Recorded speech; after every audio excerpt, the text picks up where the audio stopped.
everybody. Welcome to 500 Open Tabs. I'm Hannah Hillam. And I'm Kaveh Taherian, reporting to you live from the city of Los Angeles. How is it there? Probably like drones and helicopters and fighter jets, right? I mean, that's kind of par for the course. A, because there's always helicopters flying over LA because of LAPD. Drones because everyone's always filming some weird establishing shot. So part of that is like, normal, but just part of it. Part of it. But no, there's definitely like an increased, or I don't know if it's increased or if I feel like I'm just more sensitive to it, but it feels like I'm hearing more like millicopter. Millicopter is the new word, by the way. I just invented it, patent pending. Half millipede and half helicopter. Millipede helicopters that are long, that have like a thousand. Yeah, but they have like 1,000 fans on top of them because that's how helicopters work. Same technology as your bathroom fan. Yeah. Off to a great start. We're making all reasons for why LA shouldn't be occupied right now because genius like this just gets emitted. I just love, hey, I have no defense. I just love that, like, it's such an LA thing. You're like, oh, is that the government helicopter or the regular helicopter? Or is the LAPD out to destroy us or is the government out to destroy us? No, but in answer to your question, it's eerie. It's a little bit eerie. Yeah. Because, I don't know if people for some reason have not heard about anything that's happening in Los Angeles. I'm jealous. You're probably out camping and didn't have internet access anywhere. But the mood is eerie because, on the one hand, like I said, we're hearing helicopters and like military planes and you're reading the news and you're like, cool, there's about to be, I've heard two different reports. One said 500, another had said 700. I'm not sure what the final number of it is, but there's Marines 700. Coming to Los Angeles tomorrow. Yeah. Allegedly by tomorrow, they're going to show up, which is just, I can't even, this podcast is not long enough for me to complain about this, but same. But it's eerie in the way that like on your day to day, like, I go outside, I go get a coffee, I do whatever. Mm-hmm. Like it's the whole thing's confined to like a very small, limited area of Los Angeles. And LA is a big city. It's a huge gigantic city. So it all feels insane. This all feels insane. It's a complete escalation. Mm-hmm. It's completely unnecessary. And frankly, it's disgusting and hot take, but not a fan. What? Yeah, that'll come as a shock to our listeners. Yeah, exactly. He never rants about injustice ever. No. He's a believer in, never mind, I can't even say it. It's not even funny. Like, it just makes me want to vomit. But yeah, it's been funny because I've been reading a lot about World War II. And it's just like, cool. Yeah. Yeah, great. The playbook is open and they're following it step by step. So I don't know where we go from here. I'm hoping that it sort of peters out, but who knows, man? Hopefully. I just think a lot of little tiny things like this are they're trying to set the stage for an excuse to, maybe this isn't the podcast for this. Never mind. Listen, all we do is just read about history and patterns that repeat themselves. So who are we to say that something may or may not happen? Patterns, look, it doesn't happen every 100 or so years when the world swings into fascism. It's not going to happen again. It's not right on time. No, not at all. I will say, though, as you pointed out to me, which was the only thing that I felt good about, you were like, oh, the only good thing that's happening is that you're a lot funnier on Blue Sky than I remembered. I'm like, you're right, because I've been going a little bit apeshit. It's been hard for me to focus on anything. You're killing it on social media. Which you're angry, as you know, from having a 4-year podcast where you got angry and everyone loved it. Yeah. You being angry is really funny. So, yeah, I'm very good at being mad and making fun of things that I think are gross and just being very cutting. Fights with Kamala Harris. And Adam Schiff. And Adam Schiff. And I was trying to pick a fight with Gavin Newsom, but he's sort of like, he got off his ass a little bit. So I'm like, good. Yeah. I like to think that I had some small part to play in this. Yeah. Me and my tens of followers pushed these people to do things. Gavin Newsom into being angry enough to prod the government, the U.S. government through Twitter. No, I just think Gavin just been waiting. Because like I saw that meme that was like, he's our really mean older brother. Oh, yeah. Who's really rude to us. But then if someone messes with us, he's the best person to have on your side. And for those who don't understand Gavin Newsom in California, that's all you need to know. So in terms of the day-to-day vibes, though, which you're going to be coming this weekend tomorrow to visit, it's weird. It's like there's a huge incongruence between what you're seeing being covered versus what the actual vibe on the sort of on the ground is. It's so odd, and it seems like it's going to keep getting worse. And I hope it doesn't. But And I know people in the Discord were like, we want to hear you guys scream and complain about it. But I'm like, I don't have anything to say that's not already been said, which has been exactly. Said that's why I keep wanting to tweet something or blue sky something. And I just, nothing I say hasn't been said yet. Yeah. And that's, I had one that I thought was a banger, which was like, I'm tired of hearing California hot takes from people who would wake up from a 4.3, which I was like, that says it all to me. I was like, that's all I got to say. Sleep through an earthquake and then we'll talk. Then we'll talk. So, and you know what? Coexisting with multitudes of people is what we Californians have always been known for. So naked hippies, not a threat to anybody. No. Young black kid who's a skateboarder, not a threat. We're just chilling. We're all just trying to live our lives. Doesn't matter. Just in California. Yeah. On stolen land. Okay? Can we all remember that? Listen, but we all remember that too in California. That's the other thing. We don't back away from that. We're never like, oh no, we deserve. We're like, yeah, no, it sucks. Sorry about that. We ended up here too. Yeah, unfortunately. At least we feel bad about it. Yeah, and what used to be Mexico. I could yell forever and ever, and we probably will. This weekend. I'm sure. Hopefully, this won't get worse by the next episode. But stay tuned. This might be like a thing that we complain more and more and more and more about. But as far as sorry, go on. Oh no, I was just gonna say, as far as our safety is okay. And I'll say one last thing. And I did mention this on Blue Sky, where I thought it's really funny that this is the moment that they decided to come for everybody in LA, because we just had fires. We just had strikes. We have had the industry essentially go into like a pretty quick collapse over the course of a couple of years. And the Dodgers won the World Series. So people in LA are like, did you see that footage? Yeah. People in LA are like, oh, come at me, bro. Like, eat shit. Like, no one is standing for this except for the, whatever. It does. LA gets a lot of shit.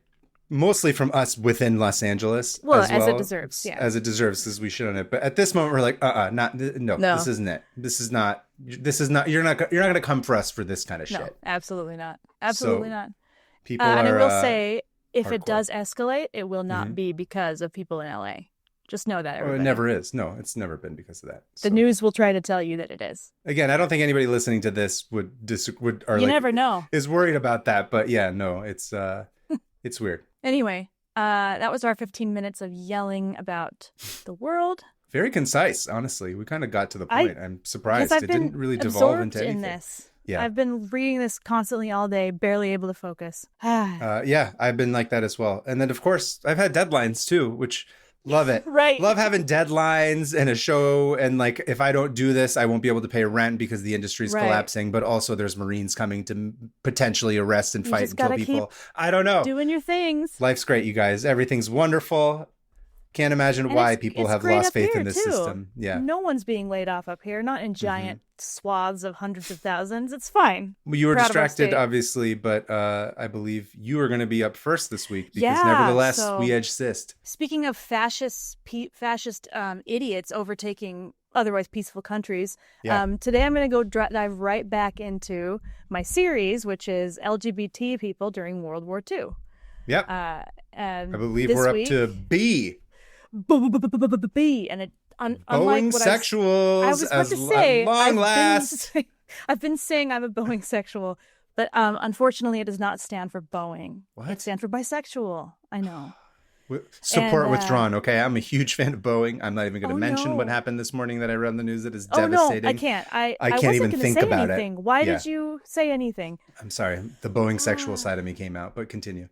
Let's just say I'm glad I'm taking a train tomorrow. Yeah, Boeing sexual boy boss. 14 hours? Yes. Wait, what did you just say? A Boeing sexual boy boss? Baseball boy boss? Look, I'm sorry, I stepped all over your introduction. Boeing is trying, okay? Yeah. All right? It's doing its best. It is. Okay. So this week is B, which does not stand for Boeing. And it's going to be a lot more lighthearted than last week, simply because it seems like the bisexual chaos that people often attribute to us is not a new phenomenon and is indeed been a hallmark of the identity for written history. So I've got one of history's more chaotic bisexual women to talk about today, and her name is Katarina Koopman. Okay. And she was a Dutch-Indonesian model, art collector, and spy in World War II. Dutch-Indonesian, meaning like half Dutch, half Indonesian, or like Dutch raised in Indonesia? No, she's biracial and bisexual, and she is awesome. I found her while reading about Josephine Baker. I don't know if you know anything about. Okay, good. One of my favorite people in history. She even made it onto the cover of my book with her cat Chiquita. I didn't think I even caught that. Yeah, her giant cat is holding a little Josephine Baker. That's really funny. Yeah, I love her. Keep it Josephine, and Josephine. That's a good sign off. I like that. She was a bisexual Black American performer who was also a spy for the resistance in France during the war. So the problem is, I was going to cover her, but I was like, she has been extensively covered. You can find out anything about her you want. But I was still hooked on the spy thing. And of course, this led me down the route of for some reason, a lot of bisexual spies, which makes sense to me. Yeah. It's the code switching. Right, I was going to say, it's like you're going between two worlds. Yes.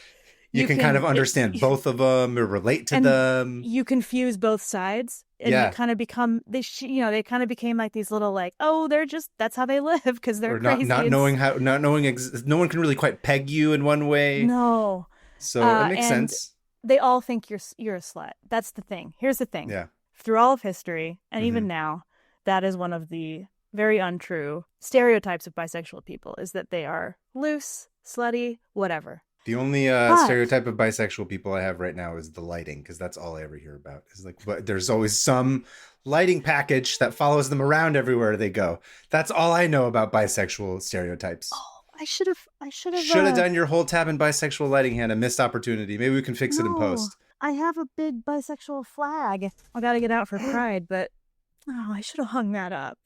Just so everyone knows, I would have a bisexual flag around me as a cape, but I can't find it because I have no idea where anything is.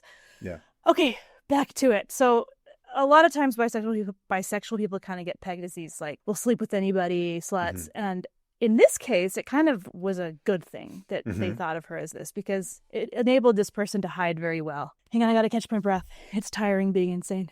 I was going to say, did you get out of breath by standing up from your chair? No. I got out of breath from getting excited about the flag. I see. So, Katerina. Why can't I catch my breath? Give me a second. Sorry. Okay. Oh, I'm here. I'm a minute. Worst spy I've ever seen. Continue. 100% good at this. I'm good at my job. I would be a terrible spy. I would be like, guess what I found out? Hitler's gonna attack Poland. And I'd tell everyone.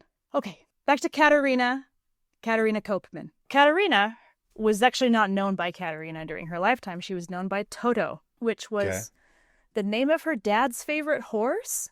I don't know why she was named after her dad's favorite horse, but are you looking up a picture of her? I was going to say, I need you to send me a picture of Katerina Koopman. Going to. Hang or do on. I have to wait? I should right wait. here. I'm sorry. Okay.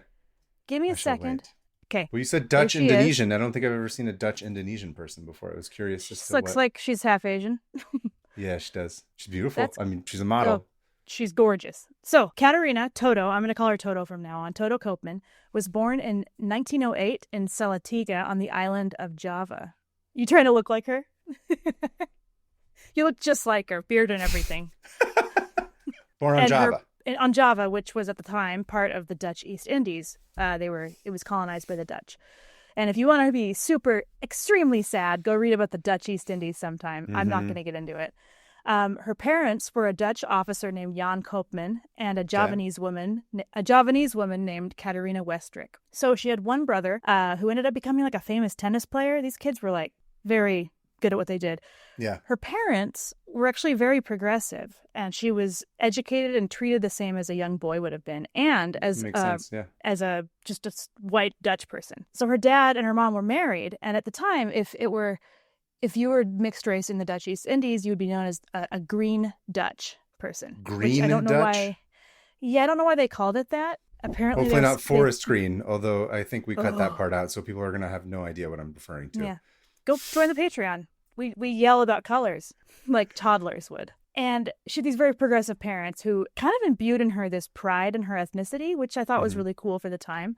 Yeah. And Koopman, thanks to her parents, she never really felt like she had to hide her ethnicity. And in 1920, when she was, I think, like 12, she actually was sent from Java to a school in the Netherlands called Bloemendaal, which was kind of this like ritzy upper class school, which her parents weren't wealthy, but they were mostly just middle class. But it was common for the Dutch people in the East Indies to send their kids to the Netherlands for schooling. Okay. And so she went and she lived with family friends, and it would actually be the last time she ever saw her parents.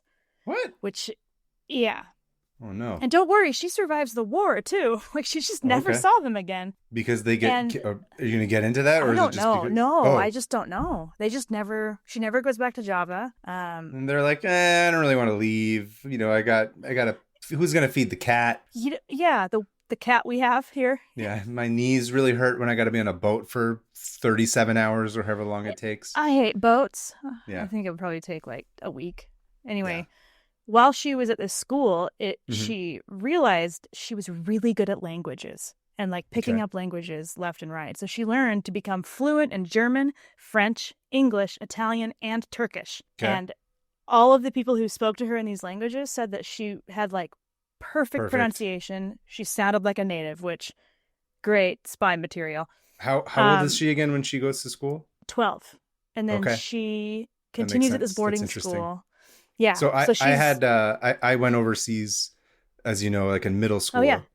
That's right. And I grew up bilingual, speaking Farsi and English. I mean, I first learned Farsi and then I learned English, obviously, when we went to school and stuff. And I remember when I went overseas, it was just for like a year. We learned French. I learned it very quickly. France, right? Yeah. And it was just very fast for me. And then it was kind of like, it turned into this weird, interesting.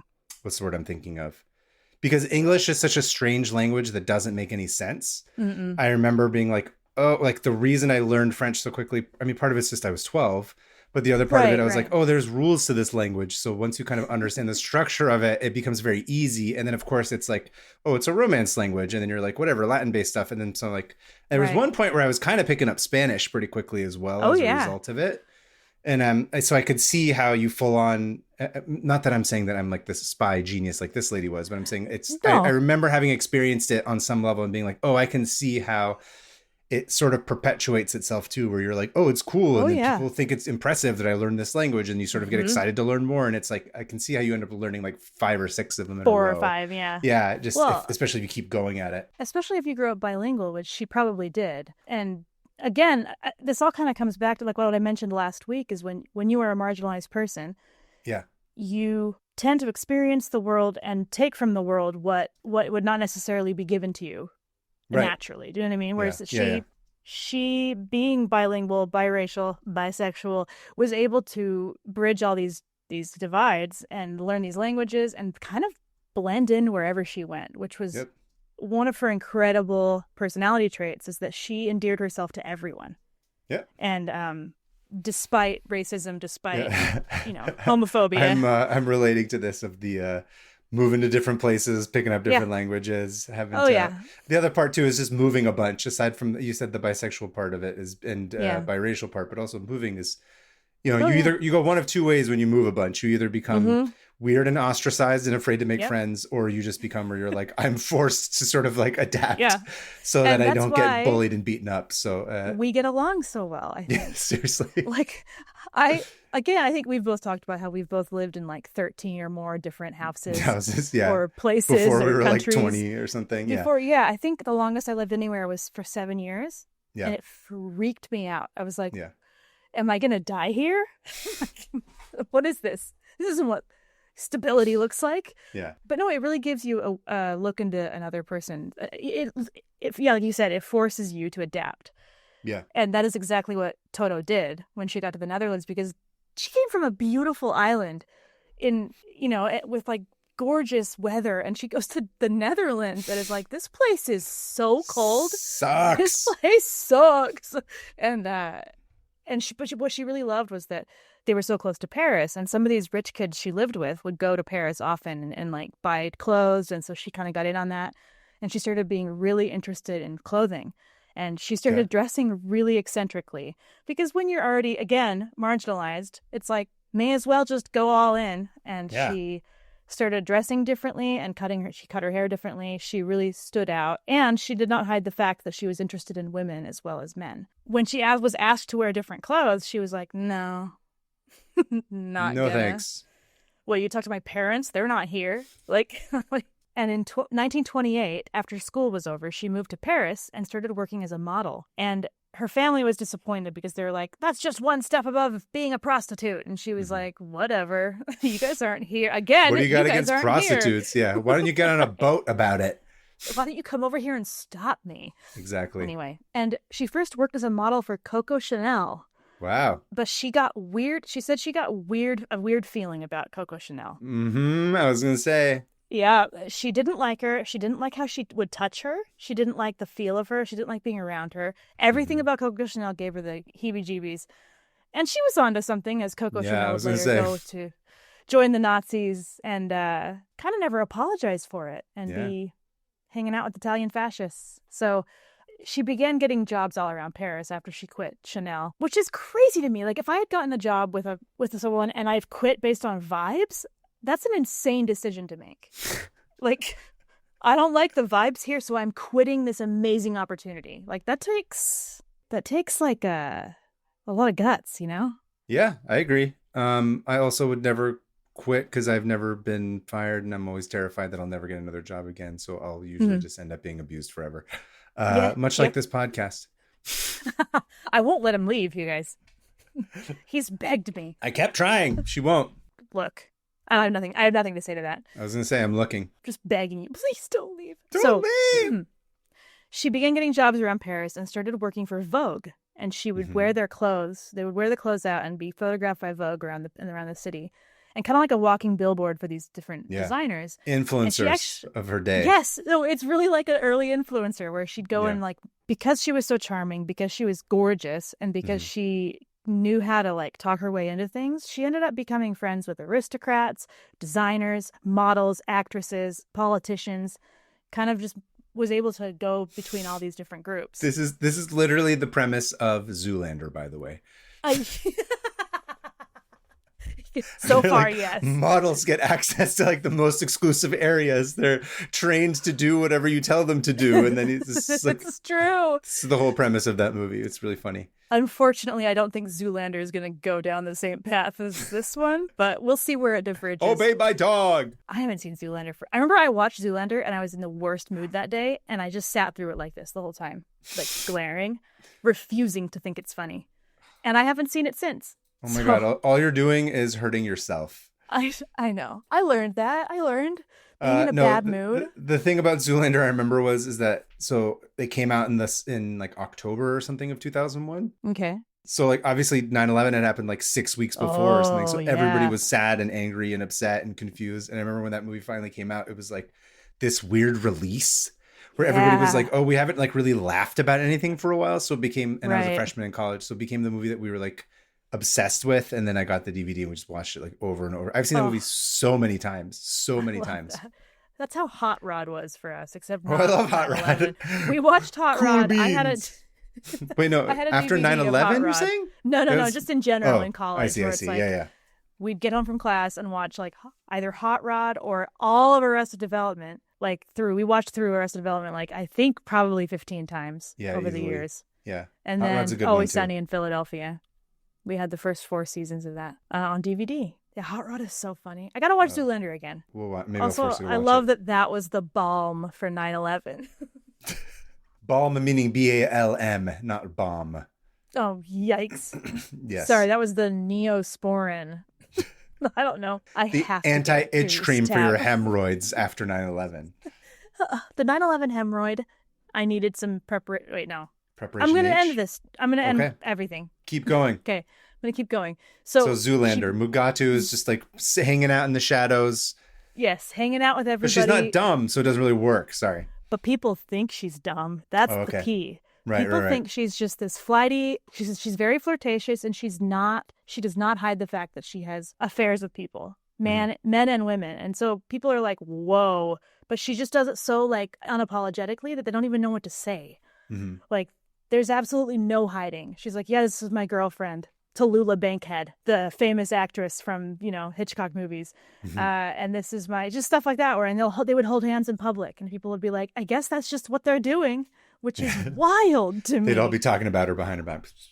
No, seriously. They're like, they banging? And it's like, absolutely. Or this is my boyfriend, this wealthy politician, or just did not even care. And she began getting jobs around Paris, becoming not just the first mixed race and openly bisexual model to be on the cover of Vogue, but also the first model to be on the cover of Vogue. She was the very first photographed model. What the hell was the cover of Vogue before that? Illustrations. Here, I'm going to send you a picture. Oh, it hadn't even occurred to me. I know. So she was the very first model to be, with a photograph, to be on the cover of Vogue, and here she is. Oh, nice. She's got the gloves that go up to her elbows and like the crazy old kind of, I guess it's like a deco style red hat. Yeah, because this is giant still like pearl the 20s. Earring. Yeah. Yeah. September, actually this says 1933, I believe, on the corner. Oh, you're right. This is 1930s. So her career began to grow, and she became one of the most well-known models in Europe. And besides having Tallulah Bankhead as one of her lovers, she also had a relationship with Randolph Churchill, the son of Winston Churchill. And they were lovers for a time. And she also had an affair with a man named Lord Beaverbrook. And that's not real. That can't be real. It's no. His name is Max Beaverbrook. So Lord Beaverbrook was like the William Randolph Hearst of Europe. This is like a porn name. I know. Lord Beaverbrook here to deliver your pizza. Except it's Lord B. He's like, hello, Governor. I'm Lord Beaverbrook. I'm here to deliver your Marmite and beans and toast. That's how British porn sounded back in the day. Inexplicably Cockney. Yeah. Yeah, no, he was this... Just lather me up in Marmite. Lord Beaverbrook, lather my beaver up in Marmite. All right. This is just the beginning of the insane name train. Lord Beaverbrook. All right. It's going to be okay. How did these people own the world for so long with names like Lord Beaverbrook? Beaverbrook. I don't know. Because they got guns first. No, they had a navy, really, is the big thing, I think. That's true. The British Navy was... The Navy was really the reason. Incredibly good. Yeah. So you better save some of those laughs for these next names. So Lord Beaverbrook was like the William Randolph Hearst of Europe. He owned like the largest newspaper. A rich liar. Yes. Except this guy was like on the right side of history. Okay, good. He had his issues. He was like a nationalist, but I wouldn't say he was racist. He just loved England. Anyway, brooked too many beavers to know about that. He could brook a beaver better than any man I met. Your beaver will become like a brook once I am completed with my seduction process. My endeavors. Yeah. Your beaver was once a dam, but now it is brooked. You have been brooked. And he has like a little calling card that he leaves behind. Just... Yeah. Like a coin You've slap. been brooked by Beaverbrook, the Lord. Beaverbrook, bisexual Beaverbrook. Okay, I gotta stop. I'm gonna end up talking for like an hour. It's fine. World's ending. It's fine. Okay, so at one point, Lord Beaverbrook got a job with a man named John Stairs, spelled like stairs. Yes. Like the John stairs you Stairs? walk up and down. That sounds like you and I have been like talking for 3 hours and we're trying to make fun of somebody, and like the pizza delivery guy like couldn't get into the elevator and his name is John, and then he comes up the stairs and we're too tired to come with things funny. We're like, oh, old Johnny Stairs over here. 100%. One of our like half-assed creation names. Yeah. Oh, John, I'm too good for John Stairs. Too good for the elevator. Stairs isn't taking the elevator because he loves. Oh, I prefer to go up so and down the stairs because I need to get my steps in because I'm John Stairs. I got a beaver, you're Brooke. I'm going to walk up these stairs. So at one point, so John Stairs was like his mentor. Then he became Sorry, hold friends. on. He's Beaverbrook's mentor? Yes. Beaverbrook's mentor is a man named John Stairs. John Stairs. Jimmy Elevator. Okay, so then he becomes friends with a guy named, I'm going to get through this, with a guy named Boner Law. He's gotten up, he's walking away.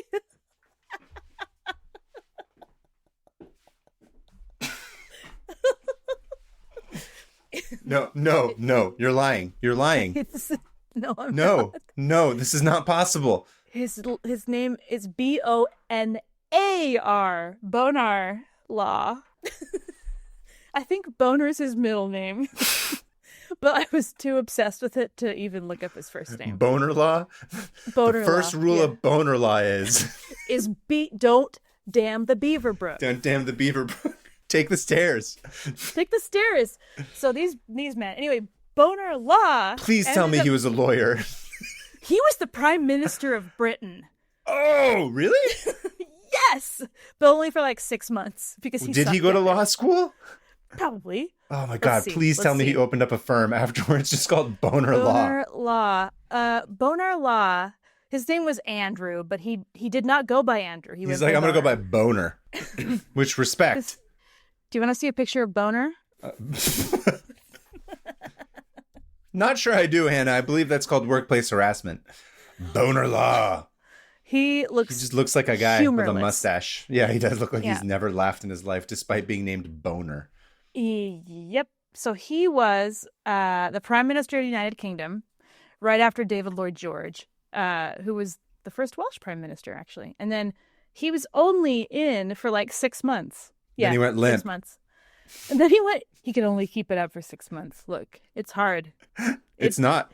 It's if you want to run the difficult. British It's not Empire, hard. That's the problem, Hannah. You gotta stay hard. Okay? He brought in his chief advisor, Lord Andrew Fluffer, to help him in his bonerly duties. I'm here to fluff you, sir. But you could not edge cyst. He could not edge cyst at all. He did not edge cyst at all. He limp cysted. Dude. So Boner Law goes on to become the whatever it is, president of the UK. What's it called? Prime Minister. So we're done with the dumb names for a little bit, I think. So Churchill put Beaverbrook in charge of aircraft production during World War II, giving him like we have to make it through this. Giving him like I'm trying. dictator. I know. I'm just, so am I. But so just one question. When there was martial law declared at some point, did he just say Boner Law has been declared and go around? I assume. And going around just letting everyone know? What do you mean? Just being like, martial law has been declared, but just being like, Boner Law has been declared is what I'm saying. It's like, that's what I would have done. Day one, I declare Boner Law. Actually, I'm sorry. Like, I declare Boner Law. I declare Boner Law. And then everyone's like, please stop being Prime Minister. And that's how he got ousted, because he required everyone. Anyway, we... Drip, drip, dripped out. Sorry, continue. Yes. We love the Boner Law? No, we love... No. You said who came after him? I don't know. Who came after his Boner Stanley Law? Baldwin? I can't. I know. Who came after Lord Boner Bra? Law? Not Bra. Boner Bra. Okay. Give me a second. This is your fault. You can't do this. You can't bring this to me. You can't bring Boner Law and John Sayres and Beaverbrook. Okay, Lord, I'm going to call him Max. All right? Max B, aka Beaverbrook. He was like this really old dude, 30 years older than Toto, but they became lovers. Okay. And she kind of got all this access to like the Churchills and all these British politicians and people who like the guy who, was it M from Q? James Bond? Q? I don't know, some letter. Z, F. She met the person who that was based on, who then taught her like all these, like found out that she could speak all these languages, and he's like, oh, you could be a good spy. Oh, the head of MI6 or whatever, that person? Yeah, head of gotcha. MI6. Yeah. And so she knew all these people and kind of had like friends all over the place. And Lord Beaverbrook was put in charge of the aircraft production during World War II, almost to a dictatorial level. So he so Lord Beaverbrook was the William Randolph Hearst guy, or was that John Sayres? No, John Sayres is dead. He just was a guy. Him. He was a guy. I needed to tell you his name because his name was John Sayres. And the Boner guy was just a boner guy. There's nothing important about. He had a lot to do with like laying the groundwork for post World War I Britain. Okay. And but in regards to this story, I'm saying, like, I just need to know that Beaverbrook is he's Citizen Kane. Yes. Citizen Kane, Beaverbrook becomes head of making ships. Head of aircraft, I'm sorry. Okay. This dude is not like, he's a newspaper not qualified. guy, yeah, I was gonna say he's a paper man. He's not qualified for this at all. Not at all. But he was like obsessively into making sure they had a ton of aircraft, almost too many. Almost too much. And he was kind of the only one in charge of it. And Churchill was like, whatever, do what you need to do. We got to get to this war. I have other things to do. And he before the war was even declared, he was like going around Europe because he was a newspaper guy and like talking to leaders and stuff and kind of getting like the lowdown. And he would bring Toto with him. Okay. And apparently she would translate for him. So she met. Oh, nice. She met Hitler, I think, and Mussolini. She met not just them, like a bunch of other government officials. There's no documentation of it, but there are word of mouth stories saying that she was in the room with Lord Beaverbrook translating for him while talking to these people. Yeah, his name's that. Don't worry, he's going to be out of the picture soon. And as he was making these airplanes for when the war started, he realized that Toto was banging his son, Lord Beaverbrook Jr. At the same time? Yes. So, you know, Toto made some decisions. And he was like, ew, no thanks. And so he like smeared her in the paper, which just kind of made her more of like interesting. Interesting, this lady. Her and Max Jr., who was this like hot fighter pilot, lived together for 4 years. Max Beaverbrook. Yes. Okay. Baby Beaverbrook. Baby Beaver.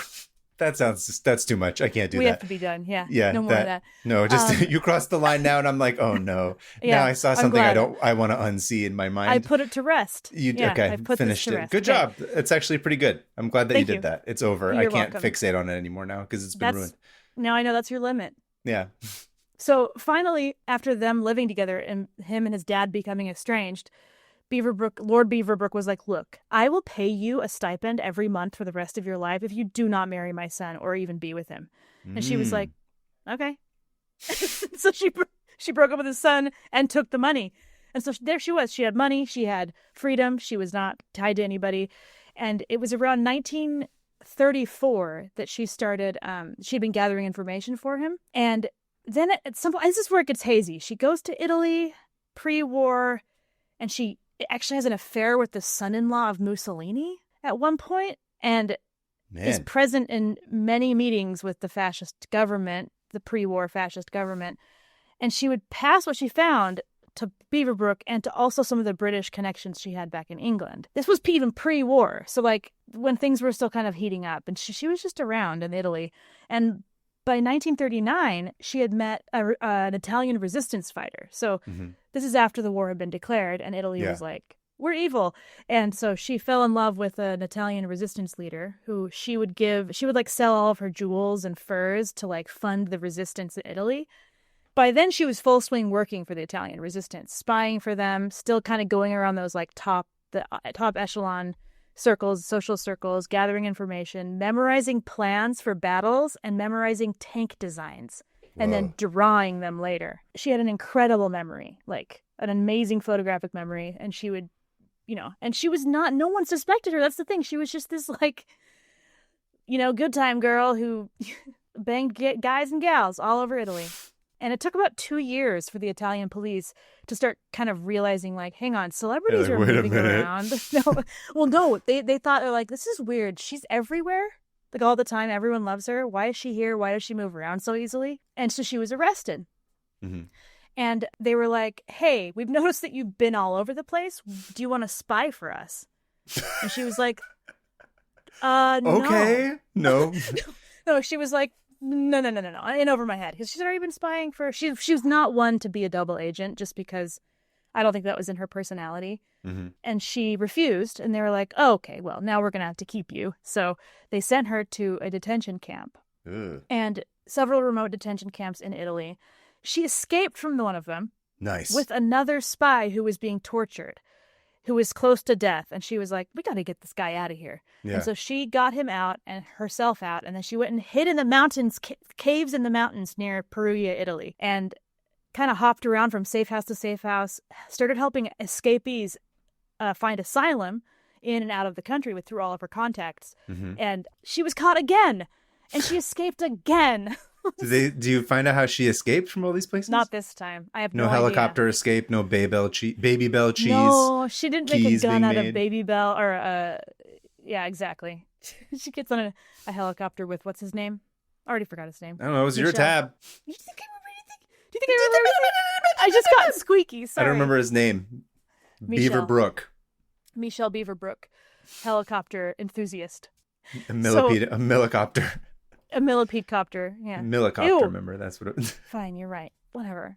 So she escaped again and went back. Like every time she escaped, she was like, I'm going to go back to working for the resistance. And I don't know exactly what she did, but she was highly involved in helping people escape and getting forged documents to them and helping them out of the country. And also, at this point, they knew who she was, so she couldn't go like mixing with the like upper echelons anymore. And so she got her hands, like she was like in the trenches of She kind of been outed resistance. Essentially, and like forfeited her opportunity to be able to move anonymously. But she gave up all the fancy stuff and just got right to work at being like this. She, put the money where her mouth was. She was just like, yeah, I'm doing this. Soon, she found her way to this place in Venice called the Danieli Hotel. And it was this fancy place. And she started kind of hanging out with some of her wealthy friends that she knew. Mm-hmm. And she's like, I'm going to hang out. I'm going to like hide out in here until I can figure out a way to get out of this, to get out safely. But soon the Germans were going around trying to like flush out people from these hotels. And because they knew people were hiding spies. And they were at one point surrounding the hotel. So some of the aristocrats threw a dinner party for the German officers while they were there and had Toto just sitting there with them as part of it. Just sitting next to the German, like the main guy. And she was flirting with him the whole time, charming him in her perfect German, with her perfect German voice or accent or whatever. And they left. And she was fine. So they just thought she was a regular aristocrat? They didn't realize I see. Were they looking for her specifically, or they were just trying to flesh? Okay. No, they were looking for several people, but they didn't. No, not her specifically. They had been. I can't remember exactly. I couldn't quite figure out why they were there, but at that point, everyone was on alert because Germans were going like place to place, trying to do what they do best: be awful. Nazi Germans, not now Germans. You guys are fine. So, on the run again, she was like, I actually have to get out of here. But by then, someone had tipped off the Germans that they did find her there and that she was on the run. So she was finally captured for the last time. And this time they were like, we are not sending you to a detention camp. You are going to Ravensbrück, the women's concentration camp. And this is where it gets like not Zoolander. Okay. Not Zoolander. Yes, I don't remember the concentration camp scene in Zoolander unless it that was left on the editing floor. Yeah, exactly. For being really sad. So while this camp was operating, it was one specifically for women. 132,000 women would pass through it, with almost 100,000 of those dying. Jesus. Yeah, real bad. Yeah, real bad, I say. That's my hot take. So Koopman's head was shaved, and she was given the striped uniform. And because she was biracial, she was promptly sterilized to prevent her from ever reproducing. Jesus Christ. Yeah.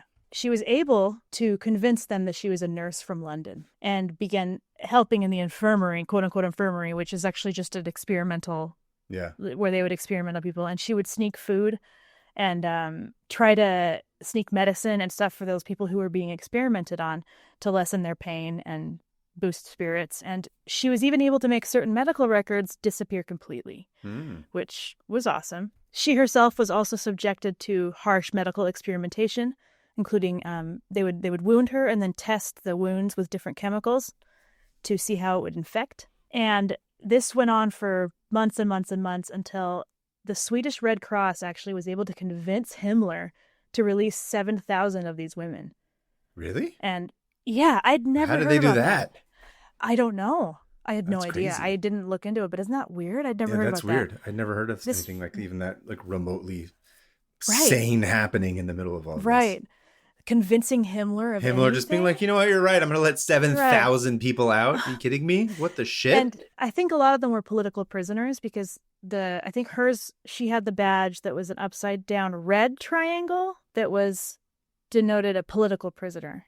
I see. And so I think they released political prisoners rather than, anyone else. And when she was released, she was one of those who was released. She was emaciated. Mm-hmm. She was already a small woman, but she was absolutely skeletal. She was helped out. She was taken to Switzerland, and Randolph Churchill met her there, her ex-lover, and son of Winston Prime Churchill. Minister, brought her clothes and a wig and helped her settle down in Switzerland and heal, helped her get better. Good. And good for him. This traumatized her. Yeah. Oh, he seems like a kind of cool guy. Good. How many of us would do that for our exes? You would just go out of your way. I would do that for one ex of mine. He was a good guy. Does he wear forest green? Nope.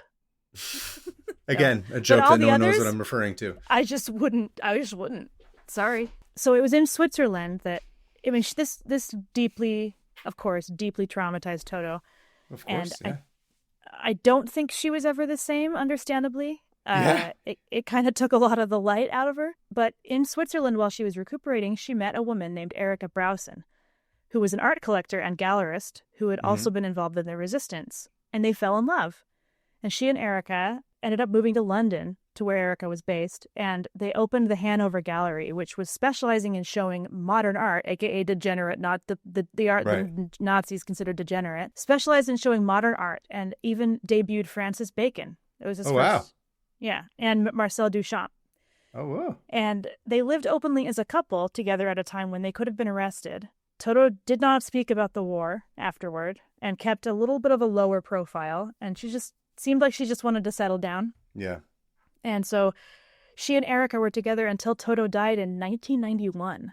Oh, wow. With Erika following just 18 months later. Anyway, that is Toto's life. There's so much more to it. There's like all the ins and outs. I just can't get into it. But there are some pretty good books that I kind of read a little bit of. But what struck me was that, again, like I said last week, like, why can't, people, I've seen on the internet people being like, why can't we just talk about their accomplishments without mentioning that they're gay or bi or whatever? And reading this story, I just think that's a massive reason why she was able to do any of this, is that her being bisexual and being able to move between worlds, and her being biracial, being able to move between worlds, code switch, was an amazing advantage to her for spying and passing information on to the Allies. And I love that. I love that despite the time, that she unapologetically was proud of her race and her sexuality. Yeah. And she always fought for the underdog and used whatever she could to, help people, which I love. I love her. I love Toto. That's the story of Toto Koopman. Yeah. Salute Toto and all of her efforts. And one of the runners-up to Toto, I couldn't decide between her and Elvira Chaudhar, which Elvira was a Peruvian gambling-addicted bisexual woman who was hired by the British service out of boredom because she was complaining about being bored at a casino, and they're like, "Do you want to be a spy?" Yeah. Here's the thing about Elvira, I couldn't find enough on her because she was always like pure chaos. Like one minute she's here, over the next minute she's over here. She's complaining about this, Like, I love her so much. You can look up Elvira Chaudhar. She was Peruvian, and she was the daughter of a diplomat in England. I'm bored. I want to be a spy. No, but she didn't even want to be a spy. They were just like, some guy was like, "Hey, I work for MI6. Do you want to be a spy? Fine." And she was like, "All right." There's nothing else to do. She was really good at it. She helped D-Day succeed. Like, she passed on information. She lied to she's a double agent. Yeah. She lied to the Germans and said, "Oh, actually, they're going to be over here," and totally tricked the Germans. And the Germans loved her. They're like, "She's our best spy." And the whole time she was just like, "I just want to gamble." She doesn't even know what she's doing. She's like, I'll just have this alliance for now until I can figure out something better to do in the meantime.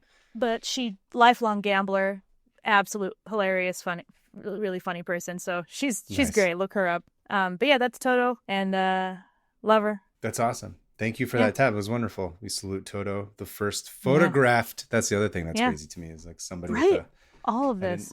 And saying that, it just did occur to me that Vogue would have had some model on the cover. But it's funny to think that just illustrations. Models putting illustrators out of work. Can you believe that? So disgusting. We used to run this place. No, and also the fact that she was mixed race. Yeah, as the first model, that is like unheard of, and that never would have. And I know that certain photos of her, you can see that she can pass in photos as white, but she never hid it. That was the thing. She was really proud of where she was from. To me, that's just like, it's incredible. So thank you, Toto, for giving an amazing name to chaotic bisexuals everywhere. Anyway, what do you have for me? Nice. Thank you for the tab. You're welcome. So as we mentioned at the top of the show, lots going on in Los Angeles right now. Yeah. But of course, ironically, also like nothing. This is just all so stupid. So dumb. And there's no reason for any of this to be happening. Nothing's going on. I've complained a lot. But as you might, understandably. yeah, and as sort of as I said earlier too, it's like it's consumed every waking moment. It's like it's been hard to get anything done because I keep trying to focus on something and then I'll get distracted because someone will send something or you'll hear about something and it's like, great. And, you know, I've been spending all this time on Blue Sky and listening to a lot of like, you know, overthrowing the government, old soundtrack stuff that I love, like Muse. Ooh, I've been listening to Woody Guthrie. Woody Guthrie. Have you heard Tear the Fascists Down by Woody Guthrie? No, but that sounds like it's a very, a good one. It sounds much more mellow than the kind of shit that I've been listening to. Oh, yeah. I'm listening to like old school unionists from like the 30s. But, no, I'm listening to a lot of like, I'm listening to a lot of like intense, like loud, aggressive. Yeah, nice. You know, my 15-year-old self has sort of come back to the surface of like, overthrow the government. Isn't it funny how we were right when we were 15? And everyone's like, you'll grow out of it. Yeah. And then, no, we were right. Speaking of we were right from our childhood, one of the records I've been listening to was Rage Against the Machine's seminal 1999 album, The Battle of Los Angeles. Amazing. Do you remember that one? Yes. Wait. Yeah. Are you going to talk about that? No, but so that's sort of the inroad to my tab, right? Ooh, so lots of bangers on that one. It's a great record. I did think about doing that. Actually, I did think about talking about the record, but it's a whole other thing. Essentially what ends up happening is I was reading about it and I was like, what is the Battle of Los Angeles? Is that a thing? And as far as I can tell, there's no reference to a specific Battle of Los Angeles in the record, I think. Oh. Because what ends up happening is that on February 24th, 1942, there is an actual event that's referred to as the Battle of Los Angeles. What? Yeah. 1942. 1942. Oh, we got another World War II story. Yeah, and I didn't necessarily want to do another World War II one or like another one about, but it felt like, okay, that's strange. I was like, this is the Battle of Los Angeles. I don't think it's a part of the record, but then again, I'm terrible at lyrics. So there might have been reference in one of them, but as far as I could tell, it's not really a thing. But anyway, I was like, well, what's the Battle of Los Angeles? That's strange. Yeah. So I decided to do my tab about that. Yeah, cool. Okay. So now, dear listener, if you remember all the way back in episode 5, you, Hannah, talked about the Niihau incident that unfolded after the Japanese attack on Pearl Harbor in December of 1941. And it was terrible, and there were lots of death, there's destruction, all kinds of stuff happened. But really, the thing that sucked the most is suddenly people were going to have to do like a shitload of work right as everybody was ready to go off to their Christmas breaks and their New Year's break. They were so annoyed. What a shame. You got to make all these calls. Couldn't you have waited till January to after we came Harbor? back? Let me get my break before you attack us. Let me go on vacation. I bought all these gifts. And now I have to like worry about the end of the country and respond to emails. The California coast being attacked. Because I know that like in San Francisco, they set up a bunch of like anti-aircraft turrets and guns. Oh, okay. I go hiking. Have you ever been to the ones in the Marin Headlands? I don't think I've been over there, no. Oh, they're fun. You hike up the mountain and you can sit inside these old anti-aircraft guns. That's cool. Yeah. I've never seen them in person. Anyway, it's terrible and it's really annoying. Yeah. And now America has to like do work. Suffice it to say, bringing that energy into 1942 like truly sucked. And everybody was like super on edge, understandably, especially the West Coast, like the entirety of the West Coast, kind of to your point. Pearl Harbor had completely caught everybody off guard. And now everybody was sort of questioning everything because it's not like today where, you know, somebody would hop in the plane and the pilots could start live streaming their flight over to bomb America because they really needed to grow their YouTube subscriber base and they could monetize the channel. And then we'd all get that heads up email that a stream had started and we were subscribed to and blah, blah, blah. Subscribe to our YouTube, by the way. Please do it. But in terms of being able to spot another giant attack, 1940s tech was like questionable at best, right? Yeah. They didn't really have the tech for it. Probably a lot more reliant, like you said in your previous tab, on like spies or people like fishing out information that was going to happen on some level. But the tech, really, essentially, as far as what the world is today, is non-existent. And what's worse, Los Angeles was ranked first of all cities in America in production of aircraft. And San Pedro Bay housed an enormous naval armada, which I assume belonged to Pepsi or the Soviet Union, one of the two. Yeah. But Dr. Pepper. Dr. Pepper. Kroger owned it. And the shipbuilding industry had exploded from 1,000 to suddenly 22,000 employees over the previous couple of years. Wow. And so Angelinos, they all kind of felt like sitting ducks, just waiting for the next Japanese attack. They're like, this is clearly what they would hit if they came. And, of course, much like Sarah Palin probably thinks, we can all see Osaka from the Santa Monica Pier. It's right there. I haven't heard the name Sarah Palin in years and years. Still not long enough. Hate that lady. I hate that. So there's all these different reasons that people are worried and they're on edge and they're not thinking clearly.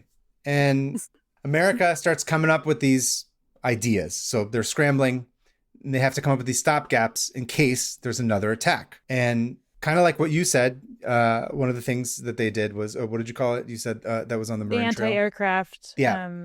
The battery. They call it the batteries. Yeah. Go ahead. Tell them what it is. Oh, okay. So it's like all along the San Francisco coast by the Presidio, which was an army base at the time. Now there's just these like. That's right. The Presidio is amazing. If you guys ever come to visit, just go sit on the grass. That's all you need to do. Just sit there, and it's just gorgeous. Beautiful city. California is the best, and I'm proud of our state. Me too. So there on the Presidio, along the top edge by the Golden Gate Bridge, there's these old batteries, military batteries, where they would house these huge anti-aircraft guns. And I don't know what else, but there's like these big, huge pit, like giant circle pits you can get down into. There's like little like crawl tunnels through the ground, and we always go up there as like on a hike and just like walk all over them. But they're huge, they're everywhere, and you can still go on the Battery Trail and see all of them. And then if you cross the bridge, go to Marin Headlands, you just go up the mountain and there's tons. Yeah. And but they were never used. They scrambled to make them because they were like, bro, this could. The Japanese are going to come attack us, so we need to put up a bunch of cannons on the side of the bridge. Tons. Basically, is what it is. Yeah, it's pretty. And they're still there. The guns aren't, but they're anyway. I took a bajillion photos for reference, of course, because it's really cool. So thank you for that. So one of the ideas, so they built all those, and then another one of the ideas that they put forth, which I had never heard of, maybe you've heard of it, was citywide blackouts. Yeah.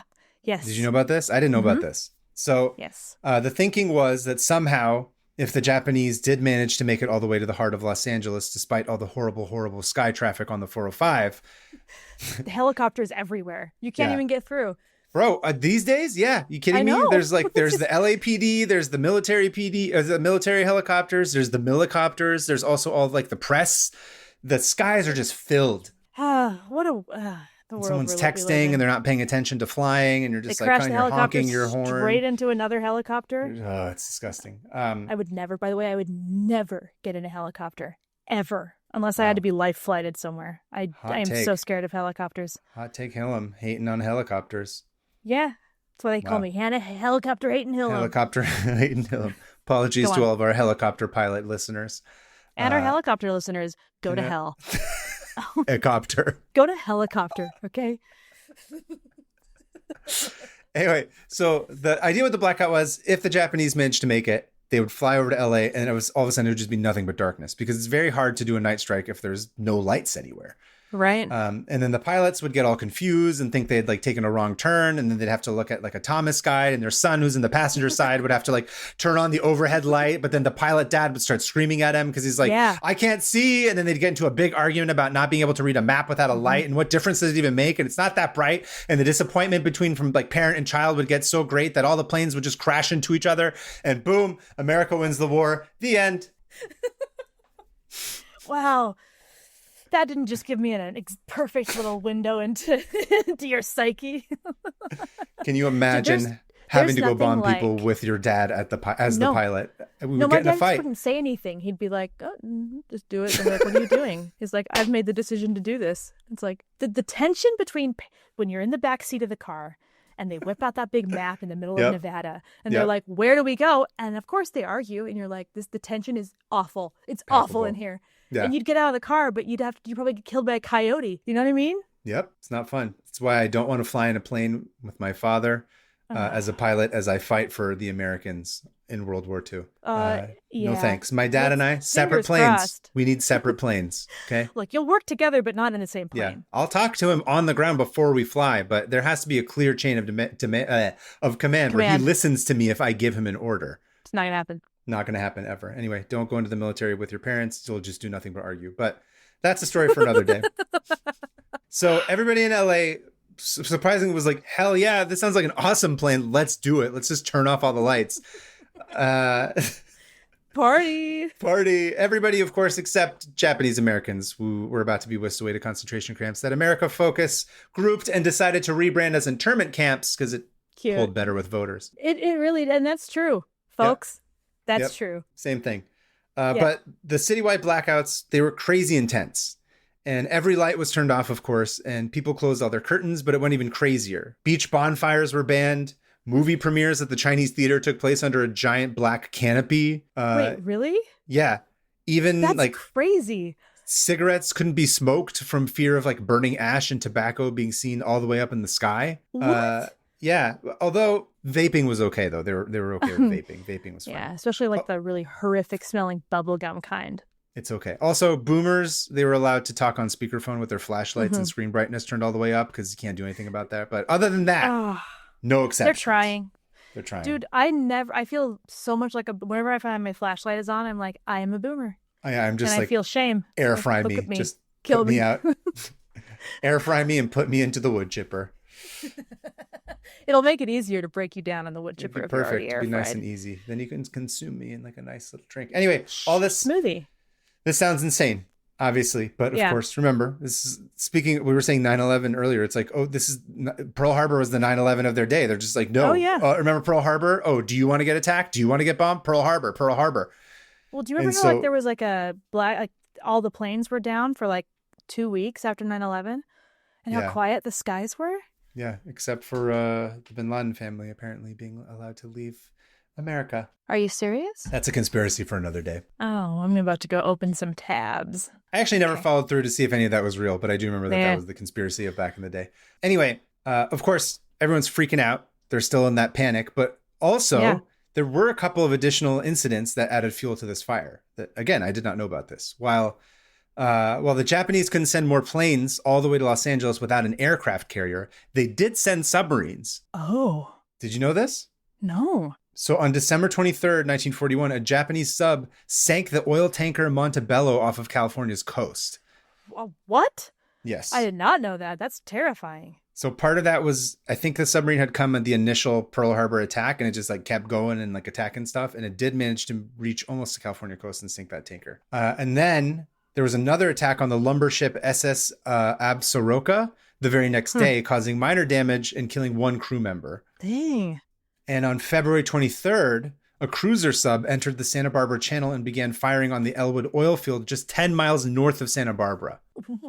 I had no idea. So there was actually a reason for people to be really nervous. Right. And at that point, you don't know where it's going to go. So you're just like, okay, Pearl Harbor happened. Now there's all these submarine attacks showing up. You're going crazy. Right. And, the planes are like obviously questionable about them being able to come. But Southern California also didn't want any like of these periscopes to go up and take any notes about the city. Right. So it was lights out for the greater Los Angeles metropolitan area. Oh. I didn't see, it went pretty far inland. I didn't see if it got to like, Riverside, if they had to comply, but I imagine. Nico. We should ask Nico. Let us know in the Discord if it happened. It's funny. I was driving home from Irvine from the Pac-Man thing. Yeah. And whenever I saw a sign that said Riverside, I'd just think Nico lives there. Nico? Whatever it is that makes me insane has decided now those two are inextricably linked now. Forever. And he needs to be mayor of Riverside. I've met Nico once. He could be anything.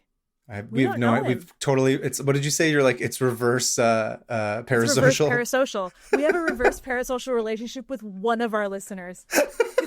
It is bizarre. And you know what? All he had to do was share one tab with us. And since then, it's just been like. It was great. Anyway. No, Nico sent a couple of bangers. Out. Oh, yeah. Nico's the king of sending bizarre tabs. So, anyway. Shout out to Nico. So, tensions, all-time high. Japanese are taking shots on continental U.S. People are out of their minds. I can't even imagine. Out of their minds. And then, suddenly, which brings us to the event of today. So, beginning on February 24th, 1942, unidentified objects caused a succession of alerts in Southern California. First, UFOs. A warning issued by naval intelligence indicated that an attack could be expected within the next 10 hours. Scary. Yeah, it's funny. It reminded me of one of those general like orange alert kind of things that we used to get all the time. Yes. Uh-huh. And you'd be like, oh, everyone be on edge. There's an orange alert about like anything. Homeland Security, you mean? Yeah. Yeah. A joke. all of this shit didn't lead to anything. Absolute just joke. wasted money and like created a military state where we just surveillance everything, and that's where gave them an excuse to. ICE didn't exist before this, by the way. Thank you very much. No, it didn't. 2003, ICE came around. Homeland Security didn't exist until 2003. Yep. Anyway, everyone, it's all because interdepartmental feuds and people didn't want to share information because they're all too proud, and that's why these things happen. Not because citizens didn't take off their shoes when they flew planes. And now you get to pay money to keep your shoes on. It's great. It's a wonderful system. America. Yeah, thanks. Great. Also, Palantir is scanning everything that everyone's doing ever. And if you go to these protests, make sure you wear masks and hats and sunglasses because they're creating a database even further. And this is all a giant honeypot operation to make sure that they can figure out who they think the agitators might be. End of rant. Absolutely. That is 100% true. Okay, we're not just being crazy. I mean, we are, but crazy doesn't mean you're wrong. No, exactly. For a good reason. Also, why would they take the name Palantir from Tolkien and ruin it? Because it's cheeky and fun. I mean, they didn't ruin the name. In fact, they're just making the name more of itself. Yeah. Anyway, whatever. Orange alert. So at 7:18 p.m., air raid sirens went off, informing the citizens of Los Angeles that shit might be to go down and it was time to stop filming their whatever TikToks and shit. It's time to go into lockdown. TikToks. Yeah. Hi, I'm here at the hot dog stand in front of the Hollywood Bowl, which is yet to be built. Actually, I'm not sure what year it got built, but I think it was before that. It was earlier than that, I think. Yeah.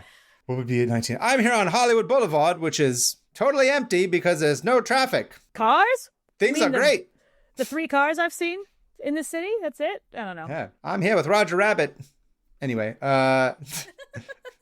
Oh, man. Someone should do that. Someone should make that. People's got to turn off their lights off, stop swinging. And this is February, right? So at this time, it's probably dark, right? Around this time in the evening by like 7 p.m. So a large number of flares and blinking lights were reported from the vicinity of defense plants, but ultimately nothing came to fruition. It was probably just, a false alarm caused by someone filming an establishing shot over Los Angeles with a drone they bought from Costco, like I said earlier, for some short that they'll never finish, but they just wanted to spend all this money. And they're like, I'm a filmmaker now. That's why I got to buy this $1,000 drone and blah, blah, blah. They're going to lose interest and then it'll sit in their closet. And if they do finish the film, I'm sure it's terrible. It's awful, but they're going to submit it to every Vimeo. Don't invite me to your terrible film premiere at some dinky little film festival. I don't want that obligation. I've been here for too long. Anyway, so they temporarily released the blackout order at 10:23 p.m., which for me, it wouldn't have mattered because I would have already been asleep because I got to get up in the morning and bike. I don't have time for this shit. Man, I'd be fully awake. I'd be I'm just barely starting up my day. Yeah, I'm starting my tab now. Oh, yeah, I do it at night. At 10:45. So everything's kind of fine for a couple hours. People are drinking, whatever, back to normal. But then at 1:45 a.m., the coastal radar picked up a blip. An unidentified aerial target 120 miles west of Los Angeles and headed straight for the city. Scary. By 2:15, 2 more radar sites confirmed the object. And at 2:25, the city's air raid warning system went off again. Have you ever heard an air raid siren? No, but I do have a funny story of when I traveled overseas, but I will tell you. Go ahead. No, they're just really terrifying. I've heard them like in movies and stuff, but... Oh, okay. Because I went to the museum in Britain. There was like a demonstration of one. Yeah. And they're really chilling. Like they say, they're like tornado sirens too. Like they're supposed to sound that way. They're supposed to be just intense. Really scary. And yeah, it's a really haunting, like chill up your spine sound. Anyway. I mean, I certainly know it. I just haven't personally, thankfully, been in an area where I had to hear it because something was about to go down. Fun, quick sidebar. I did mention on the last episode that I had been to Istanbul and I'd gotten, when I was there, I stayed at this Airbnb and it was like a room that I was renting from these other 2 dudes that lived there.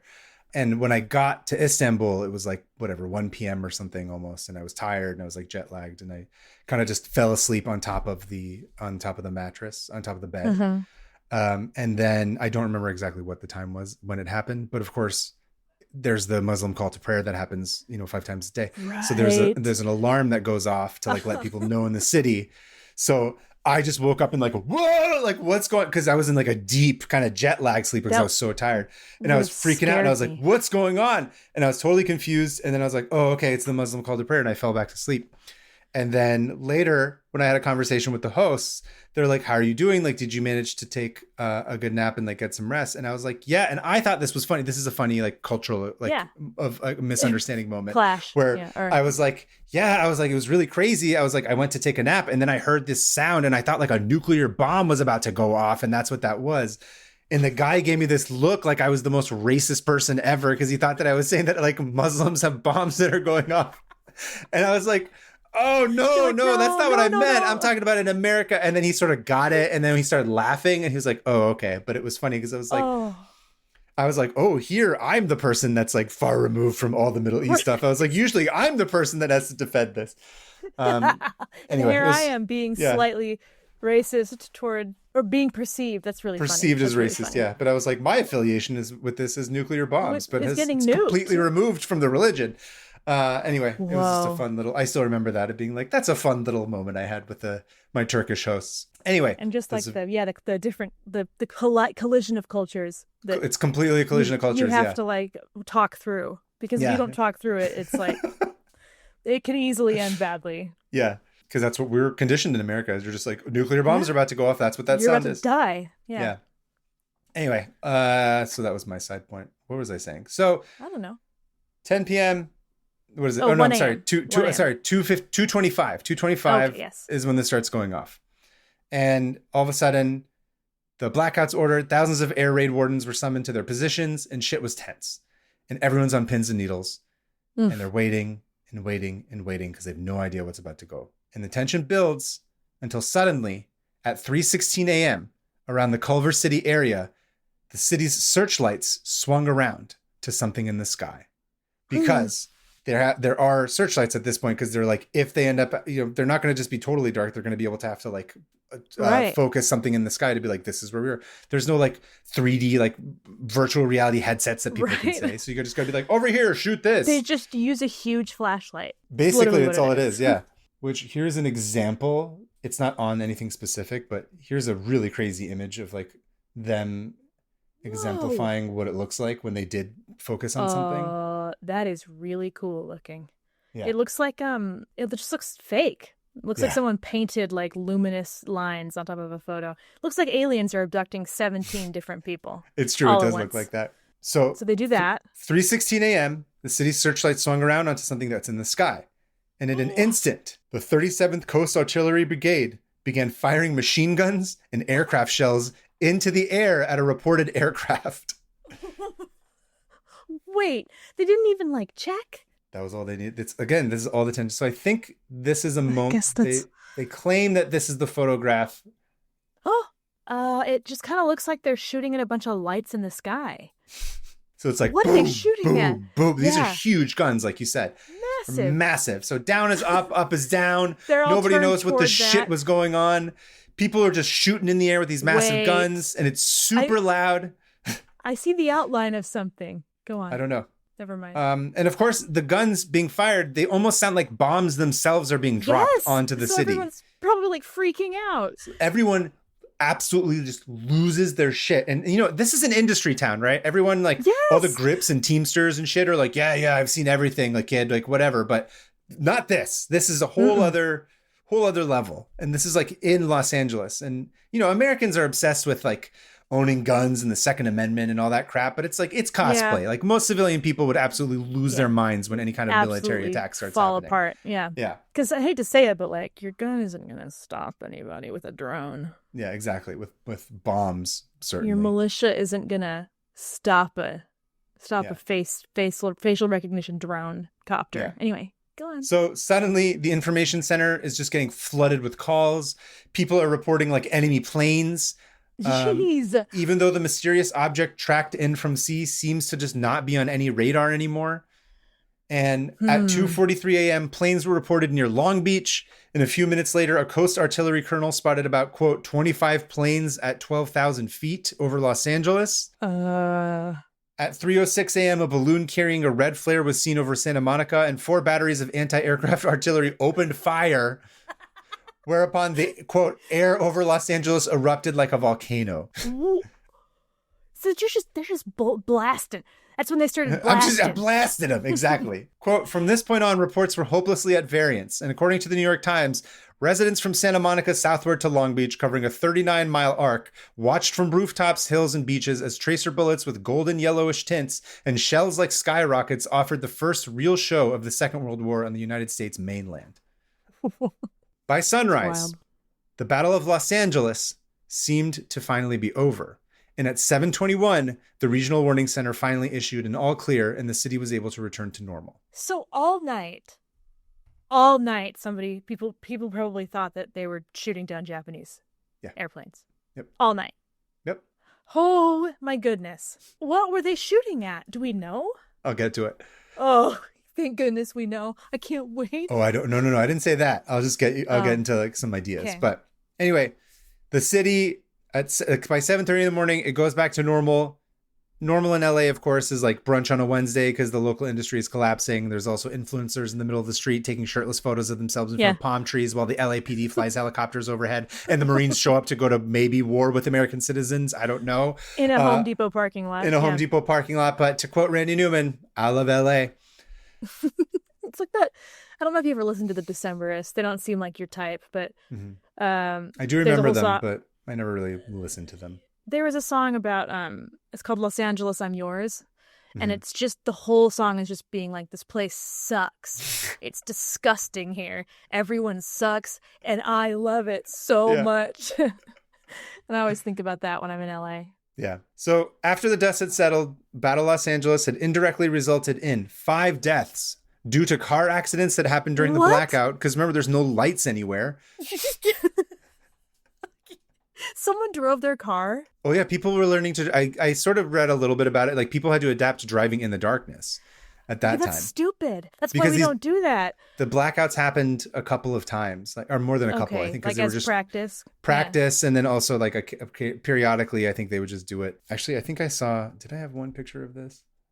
I did grab a picture of it. I think it's like some dude trying to cover his headlights. Whoa, yeah, he's trying to black out his headlights. Yeah, so that people wouldn't see them. That's anyway, crazy. So there's a couple of car accidents and literal heart attacks caused by shock from all the shooting and craziness. Dude. Okay. I shouldn't be laughing. That's really sad. Anti-aircraft batteries had fired more than 1,400 rounds, none of which hit any enemy aircrafts because there had not been an enemy aircraft to begin with. What was it, a UFO? A blimp? I don't know. And once again, disgusting, sad, terrible. Authorities also arrested some 20 Japanese Americans for allegedly trying to signal the non-existent aircraft. Are you kidding? No, I tell you, people, like this shit, it just never changes. It never changes. It has been just over and over and over again. The same shit. It's a cycle, everybody. If you can't see that it's a cycle and a pattern, wake up. That was the most like half-ass wake up. Yeah. Believe it. Just read about anything. And you'll see. It's just the same thing. So the likeliest explanation for what had happened was some people say it was like a stray weather balloon drifting towards land. I just pictured them filling a weather balloon with 1,000 bullets. That's insane. Of course, a lot of people think it's aliens because why not? Yeah. It's aliens are fun. That photo that I sent you was published in the Los Angeles Times. UFO. Had been used to quote unquote prove it was an extraterrestrial craft. It looks like it has one in there. Yeah, but again, this is a random photo in 1940, and it could just be a bunch of like lights stacked on top of each other. Right. So the little effects of like the Moray effect or whatever, or like something like that. Anyway, so another explanation appears in an article attributed to the veteran Los Angeles newsman Matt Weinstock, in which he interviews a man who says he served in one of the anti-aircraft batteries. Okay. So this is the quote. Early in the war, things were pretty scary, and the Army was setting up coastal defenses. At one of the new radar stations near Santa Monica, the crew tried in vain to arrange for some planes to fly by so that they could test the system. As no one could spare the planes at the time, they hit up a novel way to test the radar. One of the guys bought a bag of nickel balloons and then filled them with hydrogen, attached metal wires, and let them go. Catching the offshore breeze, the balloons had the desired effect of showing up on the screens, proving the equipment was working. But after traveling a good distance offshore and to the south, the nightly onshore breeze started to push the balloons back towards the coastal cities.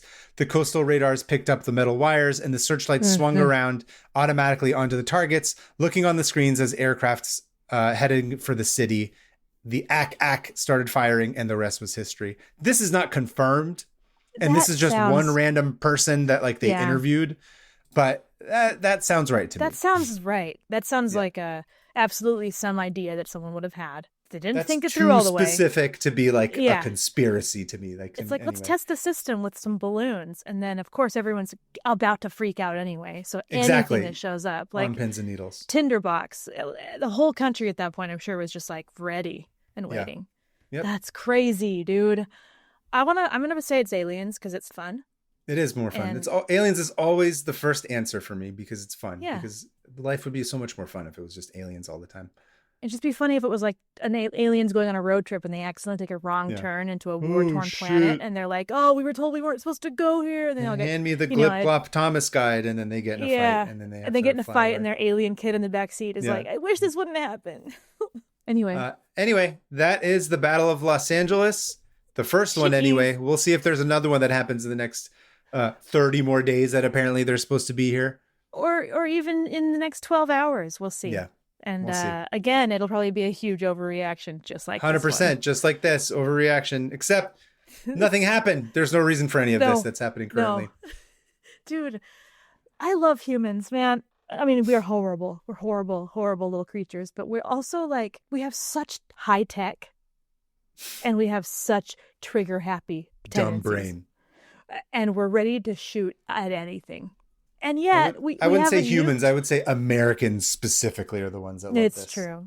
I always talk about that how we accidentally dropped a nuke on South Carolina, but it didn't go off. Because that's just kind of how careless we've gotten with our nukes. But like, we're just... I think I've mentioned this before on... I probably have talked about this, but my favorite thing from Independence Day, which I barely remember the movie, but the one thing is they're cutting to all the footage of all the different alien crafts across the world. And there's like the Chirons, all the news Chirons. And then the one in America has like a special thing on the bottom that says, "Please do not fire your weapons into the sky at the alien craft," which I'm like, chef's kiss. Beautiful.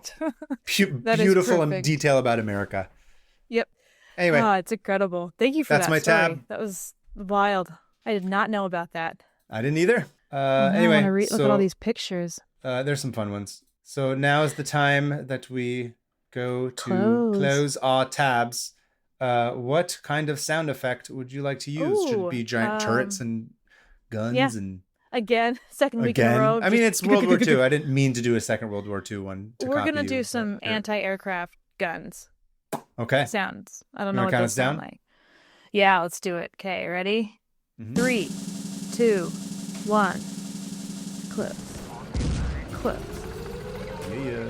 I'm closing by the way, I think Smithsonian Mag was the main reference that one of the references that I pulled from. They had a pretty good article, which I'll include in the notes. I keep forgetting to talk about it. I'll include mine. It's an article from them.us, which is LGBT specific website.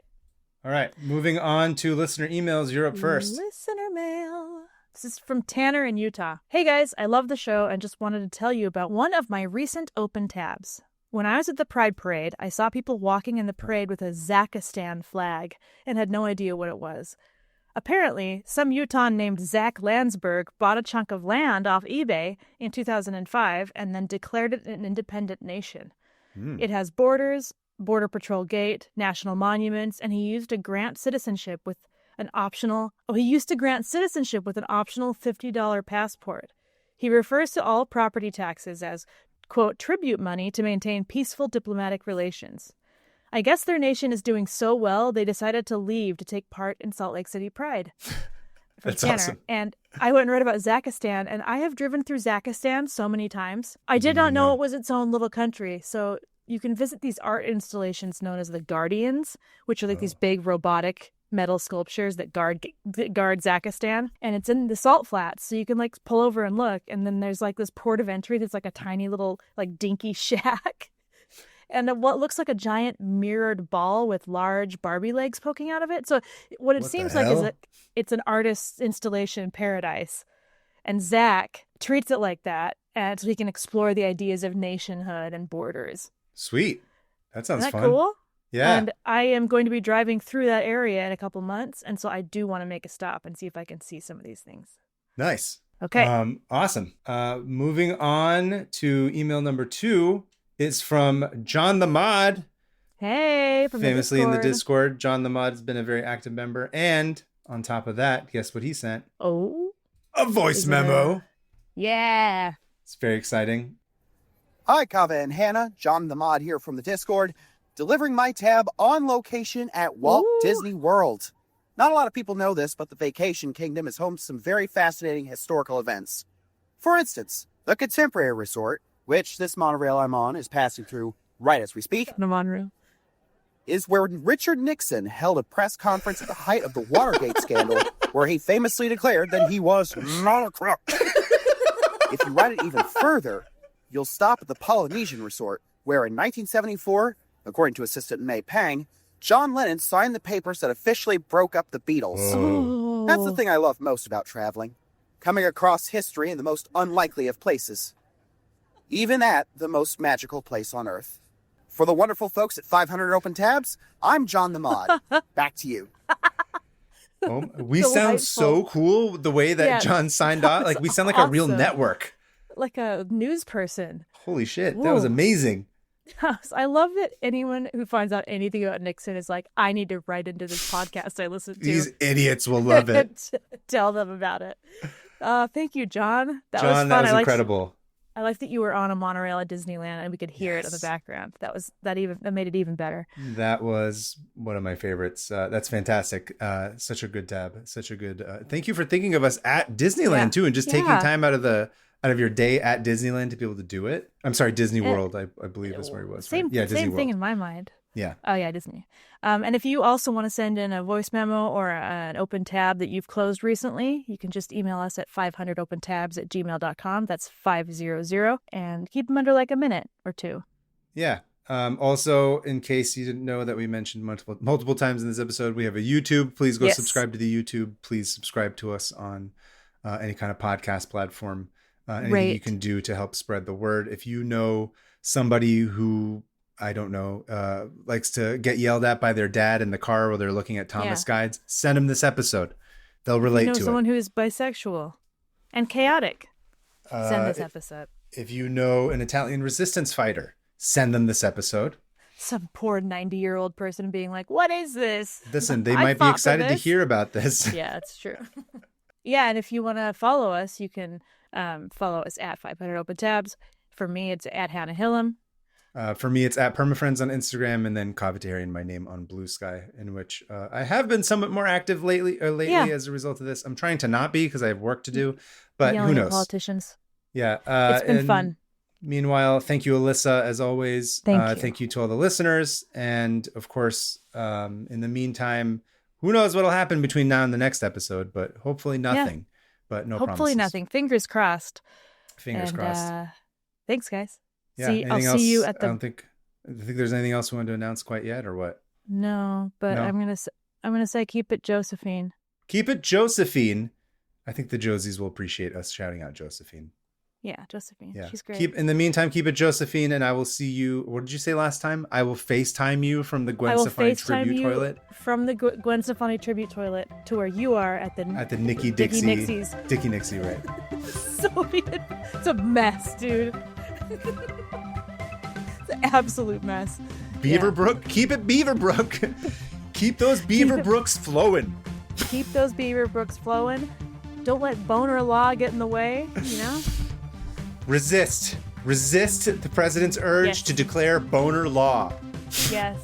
And also, in general, just resist, okay? Bye. Boner law, bye. Boner.